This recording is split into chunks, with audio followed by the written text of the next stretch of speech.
खाला की बेटी से शादी करने वाले शौहर ने दी अपनी बीवी को अजियत 15 साल और फिर दिया बीवी को मुबैना तौर पर मार। इन्हें बड़े जुल्म कीते मेरी धी ते। ਤੁਹਾਨੂੰ ਇਹ ਲੱਗਦਾ ਹੈ ਕਿ ਇਹਨੇ ਮਾਰਿਆ? इन्हें मारे और बंदा को नहीं मारना। ਅਸੀਂ ਜਦੋਂ ਦੇ ਗਲੇ ਤੇ ਵੇਖਿਆ ਨਾ ਤੇ ਉਦੋਂ ਦਾ ਰੰਗ ਨਾ ਖੱਟਾ ਪੀਲਾ ਹੋ ਗਿਆ ਸੀ ਕਿ ਹੁਣ ਤੇ ਇਹਨਾਂ ਨੂੰ ਪਤਾ ਲੱਗ ਗਿਆ। ਫਿਰ ਜਦੋਂ ਅਸੀਂ ਚਪੇੜਾਂ ਨੂੰ ਮਾਰੀਆਂ ਫਿਰ ਉਹ ਮੰਨਿਆ ਕਿ ਮੈਂ ਕਿੱਥੇ ਮਾਰੀ ਇਹ। लाडली मेरी धी सी ते मैं बड़ी जलील होने मैनू करता मेरे पुत्र दोतरे ऐसे एडा जलील होया जिहड़ा साहब को ना धी दित्ती ना मरवा के रख ली।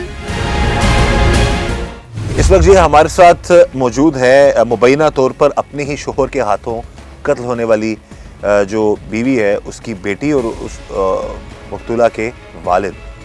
बेटी उस वक्त घर पर मौजूद थी, इससे हम बात करते हैं कि जिस दिन ये सारा वाक़या हुआ क्या इसको शक हुआ या कोई आवाज़ आई इसको। बेटा सबसे पहले तो हमें बड़ा अफसोस है, इतना बड़ा आप लोगों के साथ जुल्म हो गया है। जिस दिन आप ये हुआ है आपकी वालदा की डेथ हुई उस वक्त आप किधर थे बेटा? मैं सोई थी, मुझे नहीं पता था। मैं उठी थी वॉशरूम करने के लिए। मेरा पापा मेरी मम्मा के हिक दबा रहा था। मैं इधर भाग गई तो मैं इधर से नाना लोगों को लेके गई। फिर डॉक्टर निकल रहा था बाहर को, उसने कहा डेथ हो गई है। मामू लोगों ने बाद में इधर देखा गर्दन पे वो रस्सी का निशान था। फिर उन लोगों ने पापा को मारा मुरा। वो कहता पहले कहता इधर गिरी थी, बाद में उन लोगों ने मारा मुरा। फिर कहता पीछे इसने फा लिया था। तो आप बेटा बताओ कि जब ये हुआ उस वक्त जब आप सोई उससे पहले कोई लड़ाई हुई है माँ आपके अम्मी अबू की आपस में? लड़ाई मैं इधर से लेकर गई थी ना मम्मा को। उसी दिन ही मार दिया था उसने? हाँ जी। जिस दिन आप अपनी मामा को लेके हाँ गई जी, हो उसी रात को ही हाँ जी आपकी मामा की मौत होगी? हाँ जी। अच्छा, तो इससे पहले बेटा पहले होती थी लड़ाई झगड़ा होता हाँ था जी। तो क्या अबू क्या मारते थे मामा को आपकी? हाँ जी। किस बात पे ज्यादा झगड़ा करते थे? यही बात पे करते थे। खाना नहीं था घर में देता, हम इधर से खाते थे। कभी कभी हम रात को भूखे सो जाते थे, इसलिए हमें नहीं देता। बेटा आपको भी शक यही है कि आपके अब्बू ने ऐसा किया? हाँ जी। अच्छा, आपको कभी आपको यहाँ घर में कभी सुकून या कुछ कोई खुशी नहीं देने की कोशिश की उसने? नहीं। बुजुर्गो ਜਦੋਂ ਤੁਸੀਂ ਆਪਣੀ ਬੇਟੀ ਦਾ ਸ਼ਾਦੀ ਕਰਨ ਲੈ ਸੋ ਤੇ ਪਹਿਲਾਂ ਪਤਾ ਸੀ ਮੁੰਡਾ ਐਡਾ ਭੈੜਾ ਵੇ? ਨਹੀਂ ਜੀ ਸਾਨੂੰ ਨਹੀਂ ਪਤਾ ਹੁੰਦੀ ਮਾਂ ਨੂੰ ਪਤਾ ਸੀ ਭੈੜਾ ਚੰਗਾ ਸਾਡੇ ਕੋਲ ਤਾਂ ਰਿਹਾ ਉਹ ਬੀਬੀ ਆਂਦੀ ਰਹੀ ਸਹੀ ਹੈ। ਇਹਨੇ ਸਾਨੂੰ ਬੜੇ ਜਨਾਬ ਦੁੱਖ ਦਿੱਤੇ ਨੇ। ਇਹਨੇ ਕੋਈ ਸਾਡੇ ਨਾਲ ਨਹੀਂ ਨੇਕੀ ਦਾ ਕੰਮ ਕੀਤਾ, ਜੋ ਕੁਛ ਅਸੀਂ ਇਹਦਾ ਕੀਤਾ ਹੈ। ਅੱਛਾ, ਇਹਨੇ ਕੋਈ ਸੋਖ ਨਹੀਂ ਦਿੱਤਾ। ਮੁੰਡਿਆਂ ਨਾਲ ਵੀ ਲੜਦਾ ਰਹੇ, ਤੈਨੂੰ ਫਲਾਣੇ ਨੂੰ ਮਾਰ ਦਿਆਂਗਾ, ਢਿੰਗੜੇ ਨੂੰ ਮਾਰ ਦਿਆਂਗਾ।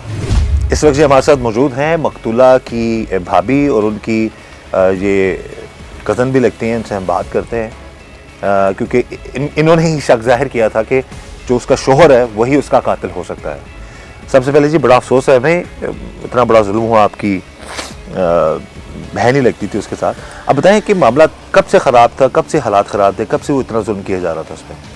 6-7 ਸਾਲ ਇੱਥੇ ਆਈ ਹੋਗੀ ਨਾ। ਪਹਿਲੇ ਫੈਸਲਾਬਾਦ ਰਹਿੰਦੀ ਸੀ ਤੇ ਇਹਦੇ ਪੇਟ 'ਚ ਪਾਣੀ ਪੈ ਗਿਆ ਸੀ। ਤੇ ਜਦੋਂ ਮੈਂ ਇੱਥੇ ਆਈ ਸੀ ਨਾ ਮੇਰੇ ਸਹੁਰਿਆਂ ਨੇ ਇਲਾਜ ਲੂਈ ਕਰਵਾਇਆ, ਕੋਈ ਭੈਣਾਂ ਭਰਾਵਾਂ ਕੋਲ ਪੈਸੇ ਮੰਗਾ ਕੇ ਕੋਈ ਕਰਜ਼ਾ ਚੁੱਕ ਕੇ ਇਹਦੇ ਪੈਸੇ ਲਾਏ, ਇਹਦੇ ਪੇਟ 'ਚ ਪਾਣੀ ਕਢਾਇਆ ਤੇ ਫਿਰ ਇਹ ਚਲੀ ਗਈ। ਫਿਰ ਕੋਈ ਹੋਏ ਤੇ ਇਹਦੀ ਬੇਟੀ ਹੋ ਕਿਤੇ ਫੌਤ ਹੋ ਗਈ, ਫਿਰ ਇੱਥੇ ਆ ਗਈ। ਫਿਰ ਇਹ 5-6 ਸਾਲ ਹੋ ਗਏ ਹੁਣ ਇੱਥੇ ਆਈ ਸੀ। ਤੇ ਇੱਥੇ ਪਹਿਲੇ ਇੱਧਰ ਕਿਰਾਏ ਤੇ ਰਹਿੰਦੀ ਸੀ ਤੇ ਇੱਧਰ ਤੇ ਕੰਮ ਨਹੀਂ ਸੀ ਕਰਦਾ ਹੁੰਦਾ। ਤੇ ਉਹਨੇ ਆਣ ਕੇ ਜਿਹੜੀ ਗੱਲ ਹੋਣੀ ਨਾਲੇ ਉਹਨੇ ਮੇਰੇ ਮਾਮੇ ਦੀ ਬੇਟੀ ਲੱਗਦੀ ਤੇ ਨਾਲੇ ਮੇਰੇ ਨਾਂ ਲੱਗਦੀ। ਅੱਛਾ, ਉਹਦੇ ਨਾਲ ਮੇਰਾ ਮੂੰਹ ਪਿਆਰ ਸੀ, ਕਹਿੰਦੀ ਸੀ ਜਿਵੇਂ ਲੱਗਦਾ ਨਹੀਂ ਸੀ ਕਿ ਸਾਡੀ ਮਾਮੇ ਦੀ ਬੇਟੀ ਹੈ ਜਾਂ ਸਾਡੀ ਕਿ ਨਾਲ ਦੇ ਨਾਲ ਭੈਣ ਰਲ ਕੇ ਨਾਲ ਜੰਮੀ। ਤੇ ਆਉਂਦੀ ਹੁੰਦੀ ਸੀ ਤੇ ਗੱਲ ਦੱਸ ਦਿੰਦੀ ਬਾਜੀ ਛਾਦੀ ਇੰਜ ਕਰਦਾ, ਬਾਜੀ ਛਾਦੀ ਇੰਜ ਕਰਦਾ। ਅਸੀਂ ਕਹਿਣਾ ਕਰਨਾ ਕਿ ਜੇ ਛਾਦੀ ਇੰਜ ਕਰਦਾ ਤੂੰ ਤੇ ਕਹਿਣਾ ਕਿ ਬਾਜੀ ਮੇਰੀ ਕੁੜੀ ਹੈ, ਜੇ ਮੈਂ ਆ ਗਈ ਤੇ ਮੇਰੀ ਕੁੜੀ ਦਾ ਅਸੀਂ ਕਈ ਵਾਰ ਕਹਿਣਾ ਤੇ ਰੋਟੀ ਨਹੀਂ ਬਾਜੀ ਜੇ ਮੈਂ ਆ ਗਈ ਤੇ ਫਿਰ ਕੁੜੀ ਦਾ ਮੈਂ ਕੀ ਕਰਾਂ। ਇਹਨੇ ਕਈ ਵਾਰ ਆਉਣਾ ਕਹਿੰਦਾ ਛਾਦੀ ਦੇ, ਇਹਨੇ ਰੋਣੇ ਕਹਿੰਦੇ ਕਿ ਛਾਦੀ ਇੰਜ ਕਰਦਾ। ਜਿੱਦਣ ਆਈ ਹੈ ਸਾਡੇ ਘਰ ਤੇ ਉਦੋਂ ਵੀ ਗੁੱਸੇ ਨਾਰਾਜ਼ਗੀ ਹੋ ਕੇ ਆਈ ਸੀ। ਸਾਡੇ ਘਰ ਬੈਠੀ, ਮੈਂ ਰੋਟੀ ਪਕਾਈ, ਮੈਂ ਰੋਟੀ ਸਾਲਣ ਧਰ ਕੇ ਦਿੱਤਾ ਤੇ ਕਹਿੰਦੀ ਬਾਜੀ ਮੈਂ ਦੋ ਨਹੀਂ ਖਾਣੀ, ਮੈਂ ਇੱਕ ਹੀ ਖਾਣੀ। ਰੋਟੀ ਇਹਨੇ ਖਾਧੀ ਹੈ जिस दिन मौत हुई है जी, उस दिन मौत हुई। ਸਾਡੇ ਘਰ ਆਣ ਕੇ ਬੈਠੀ ਰੋਟੀ ਖਾਧੀ, ਸੁੱਤੇ ਜਿਹੜੀ ਰੋਟੀ ਖਾ ਕੇ ਮੇਰੀ ਸੱਸ ਨਾਲ ਚਲੀ ਗਈ ਤੇ ਫਿਰ ਇਹ ਘਰ ਚਲੀ ਗਈ। ਤੇ ਜਦੋਂ ਸਾਨੂੰ ਪਤਾ ਲੱਗਣਾ 9:30 ਵੀ ਮੇਰੇ ਦਿਓਰ ਨੇ ਦੱਸਿਆ ਕਿ ਨਾ ਇਹ ਬਾਜੀ ਆਸੋ ਨਾ ਫੌਤ ਹੋ ਗਈ। ਮੈਂ ਬੈੱਡ ਤੋਂ ਉੱਠੀ ਤੇ ਮੈਂ ਡਿੱਗ ਪਈ। ਮੈਂ ਕਿਹਾ ਆਸੋ ਨਹੀਂ ਫੌਤ ਹੋ ਗਈ, ਸਾਡੇ ਕੋਲ ਚੰਗੀ ਭਲੀ ਗਈ, ਇਸ ਮੂਸ 'ਚ ਕੋਈ ਗੱਲ ਹੀ ਨਹੀਂ ਹੈਗੀ ਕਿ ਨਹੀਂ ਉਹ ਨਹੀਂ ਫੌਤ ਹੋਈ। ਕਹਿੰਦਾ ਨਹੀਂ ਬਾਜੀ ਫੌਤ ਹੋ ਗਈ। ਮੈਂ ਫਿਰ ਬਾਹਰ ਹੀ ਮੈਂ ਫਿਰ ਗਿਰ ਗਈ। ਜਦੋਂ ਮੈਂ ਗਈ ਤਾਂ ਉਹਦਾ ਮੀਂਹ ਉੱਥੇ ਖਲੋਤਾ ਸੀ, ਉਹਦਾ ਮੀਆਂ ਤੇ ਖਲੋਤਾ ਕੱਛਾਂ 'ਚ ਬਾਹੀਂ ਲੈ ਕੇ ਤੇ ਮੈਂ ਗਈ ਤੇ ਮੈਂ ਰਾਹ 'ਚ ਵੀ ਕਹਿੰਦੀ ਕਿ ਇਹਨੇ ਨਹੀਂ ਆਸੋ ਨਹੀਂ ਮਰੀ ਮੈਂ ਘਰ ਜਾ ਕੇ ਵੇਖਿਆ, ਮੈਂ ਕਿਹਾ ਛੱਡ ਕੀ ਕੀਤੇ, ਕਹਿੰਦਾ ਨਹੀਂ ਬਾਜੀ ਕਸਮੇ ਕਰਾਣੀ, ਮੈਂ ਕਸਮਾਂ ਨਾ ਖਾ। ਪਹਿਲਾਂ ਵੀ ਮਾਰਦਾ ਸੀ ਉਹਨੂੰ? ਹਾਂਜੀ ਪਹਿਲੇ ਵੀ ਕਈ ਦਫਾ ਮਾਰਦਾ ਹੁੰਦਾ ਸੀ ਤੇ ਆ ਜਾਂਦੀ ਸੀ ਨਾ ਗੁੱਸੇ ਨਾਰਾਜ਼ਗੀ ਤੇ 2-3 ਦਿਨ ਰਹਿੰਦੀ ਹੁੰਦੀ ਸੀ ਤੇ ਫਿਰ ਕਹਿੰਦੀ ਸੀ ਕਿ ਮੇਰੀ ਕੁੜੀ ਰੋਂਦੀ ਫਿਰਦੀ ਦੇ ਦਰ ਫਿਰਦੀ ਵੀ ਤੇ ਅਸੀਂ ਕਹਿਣਾ ਕਿ ਤੂੰ ਆਉਣੀ ਤੇ ਫਿਰ ਤੂੰ ਰਹਿੰਦੀ ਨੇਗੀ ਤੇ ਫਿਰ ਕੁੜੀ ਦੇ ਸਿਰ ਤੇ ਫਿਰ ਚਲੀ ਜਾਂਦੀ ਸੀ ਬੇਟੀ ਵਾਸਤੇ। ਹਾਂਜੀ ਬੇਟੀ ਵਾਸਤੇ ਫਿਰ ਚਲੀ ਜਾਂਦੀ ਸੀ। ਕੁੜੀਆਂ ਨੂੰ ਫੋਨ ਕਰਦਾ ਹੁੰਦਾ ਸੀ, ਕੰਮ ਘਰ ਨਹੀਂ ਸੀ ਕਰਦਾ, ਸਾਡੇ ਨਾਲ ਨਹੀਂ ਸੀ ਹੁੰਦਾ ਏਡਾ ਸਲੂਕ ਹੈਗਾ, ਨਾ ਸਾਡੇ ਨਾਲ ਸਲੂਕ ਰੱਖਦਾ ਹੀ ਸੀ, ਸਾਡੇ ਨਾਲ ਇੰਝ ਹੁੰਦੀ ਸੀ ਜਿਵੇਂ ਦੁਸ਼ਮਣੀ ਕਿੰਨੀ ਕੁ ਚੱਲਦੀ। ਤੇ ਜਿਸ ਟਾਈਮ ਤੁਹਾਨੂੰ ਪੁੱਛਿਆ ਫਿਰ ਉਹਨੇ ਕੀ ਦੱਸਿਆ ਕਿ ਕੀ ਹੋਇਆ? ਉਹਨੇ ਇਹ ਕਿਹਾ ਕਿ ਬਾਜੀ ਕਸਮੇ ਮੈਂ ਨਹੀਂ ਮਾਰੀ, ਮੈਂ ਤੂੰ ਹੀ ਮਾਰੀ। ਕਹਿੰਦਾ ਬਾਜੀ ਕਸਮੇ ਮੈਂ ਨਹੀਂ ਮਾਰੀ, ਮੈਂ 2-3 ਦੇ ਚਪੇੜਾ ਮੂੰਹ ਤੇ ਮਾਰੀਆਂ। ਆਪਣੇ ਦਿਓਰ ਨੂੰ ਕਿਹਾ ਕਿ ਇਹਨੂੰ ਫੜ ਕੇ ਰੱਖਣਾ, ਕਹਿੰਦੇ ਮੰਜੀ ਚੁੱਕੋ ਤੇ ਘਰ ਲੈ ਚਲੀ। ਮੈਂ ਮੰਜੀ ਨਹੀਂ ਲਿਜਾਣੀ, ਇਹਨੇ ਹੀ ਮਾਰੀ।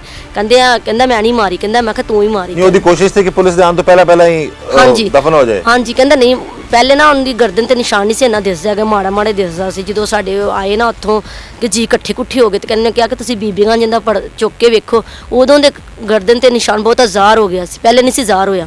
ਫਿਰ ਉਹ ਕਿ ਨਾਲ ਦੇ ਕਹਿੰਦਾ ਮੈਂ ਨਹੀਂ ਮਾਰੀ, ਉਹਨਾਂ ਜਦੋਂ ਤੇ 2-3 ਚਪੇੜਾ ਮਾਰੀਆਂ, ਕਹਿੰਦਾ ਪਿੱਛੇ ਜਾ ਕੇ ਫਾ ਲਈ।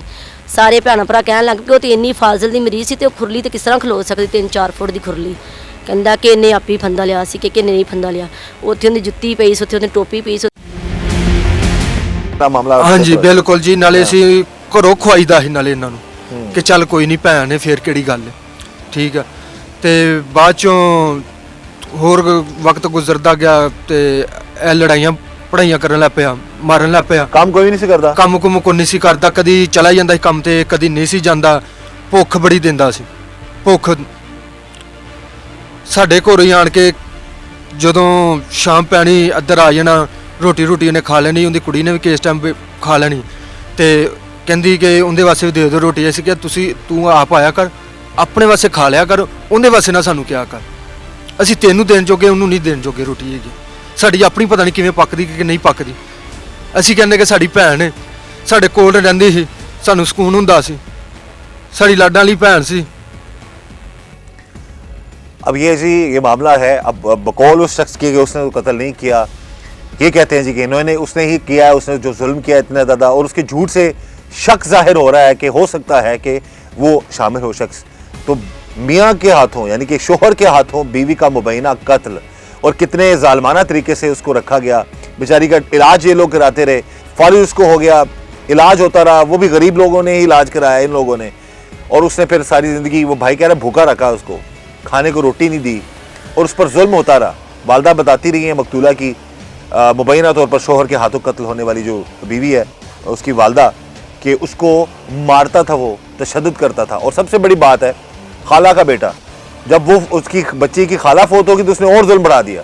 तो अब यहाँ पर बाज़ औक़ात कुछ जगहों पर ऐसा भी चीज़ सामने आती है कि वालिदैन ये कहते हैं बेटियों कि तू जा रही है तेरी मैयत ही जड़ी वो वापस आए। तो इस तरह के मामलात नहीं होने चाहिए। अपनी बच्चियों का, अपनी बेटियों का ख्याल रखें। अगर वो हक सच पे हैं, उनके साथ जुल्म हो रहा है तो खुदारा उन पर जुल्म मत होने दें। ऐसे जालिम दरिंदों को, अपनी बेटियों को नुकसान मत पहुंचाने दें। जिसने नहीं सही होना वो नहीं होगा। सब्र कर करके सारी जिंदगी, अगर कोई बेटी पर हाथ उठाता है, उस पर जुल्म करता है, तो वो जालिम शख्स जो है इस काबिल नहीं कि आपकी बेटी उसके पास रहे।